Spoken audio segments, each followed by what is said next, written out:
All right, so this is my 2018 Kia Stinger GT2, and today I am putting in the wastegate wire harness that connects to the JB4. So I wasn't exactly sure, it wasn't real easy to get a lot of information for me anyway on exactly what pieces I was replacing, and you can see it here. I've already done the one on the passenger side, and it's this guy right here, right? And this gets really hot, so make sure your car is cooled down before you start doing this, because this piece definitely will burn you if it's not cooled down. But other videos I've seen kind of circled here, or it just wasn't real clear exactly what you're doing. So wanted to make this video to make sure that everybody who's trying to do this. So for me, I took a screwdriver.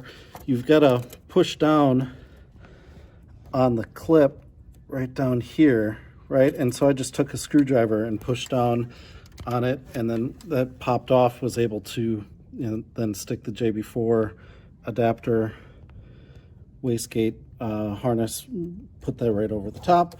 The second one is just down there, right? So you see where that's connected, and then I'll run the wire to the JB4. I have that on the driver's side, so I'm sure it'll reach. But so let me know if you have any questions about that part, but that is where you've got to disconnect that gray piece.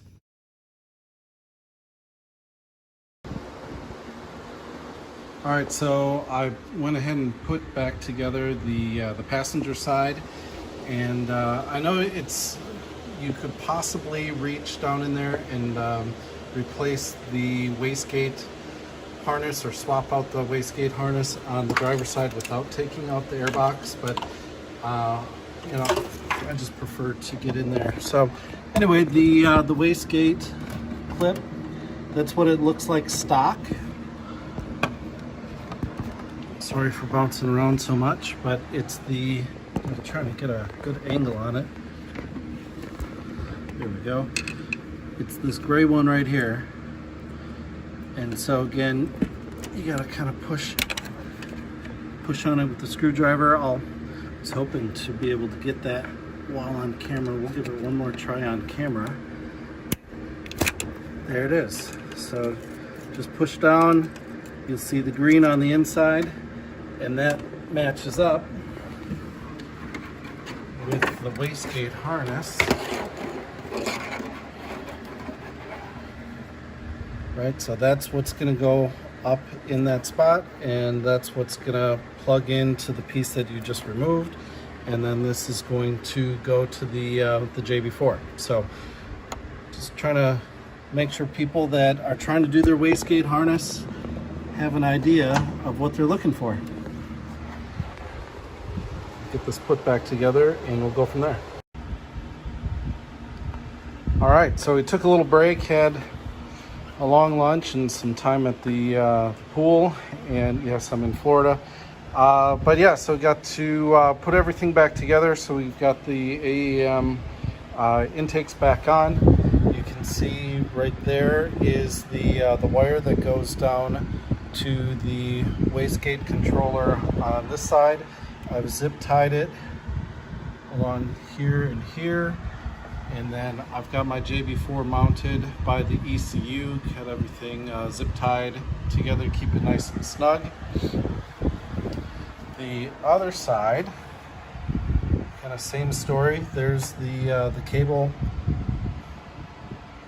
goes down, and I ran that along the back, got everything zip tied, keep it all nice and snug, and ran it in there.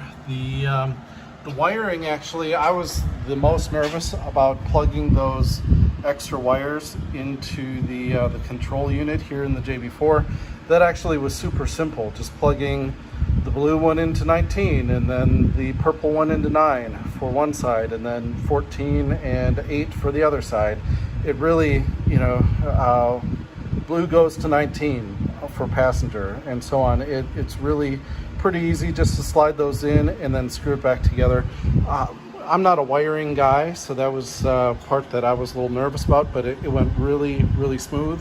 So I'm excited to have my wastegate controllers or connectors all connected, and we'll see what it can do.